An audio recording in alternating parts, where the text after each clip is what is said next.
आता कालच माझ्याकडे कोणीतरी आणलं की आता काहीतरी महाराष्ट्र राज्य स्वतः गुजराती साहित्य संमेलन भरवतोय म्हणे. भरवू देत. व्यापाराच्या चोपड्यांमधनं पुस्तकाच्या चोपड्यांमध्ये लक्ष गेलं तर जास्ती बरं.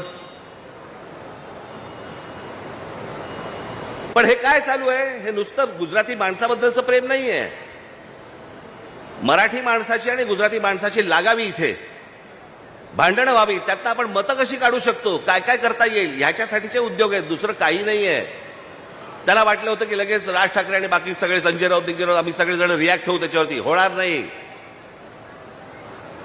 आम्हाला जे पाहिजे तेच आम्ही करू, तुम्हाला जे पाहिजे ते आम्ही करणार नाही, बिलकुल करणार नाही. ज्या वेळेला समजेल की तुमच्या कृतीतनं महाराष्ट्राला नख लागतंय त्यावेळेला अंगावरतीच येऊ.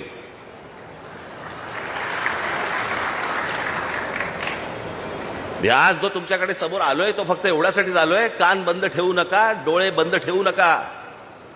आपल्या आजूबाजूला काय नक्की चालू आहे याच्यावर तुमचं बारीक लक्ष असलं पाहिजे. खास करून माझ्या तरुणींना आणि तरुणांना मी सांगेन की काय चालू आहे रायगड जिल्ह्यामध्ये याच्यावर लक्ष ठेवा. तुम्ही विकले जातात, तुमच्या पायाखालची जमीन निसटते आहे, उद्या तुमची भाषा पण निघून जाणार इकडनं. आणि मग नंतर कालांतराने, मी नेहमीच सांगत होतो, कालांतराने पश्चातापाचा हात फक्त कपाळावरती मारत बसावा लागेल तुम्हाला. दुसरं तुमच्या हातामध्ये काही राहणार नाही.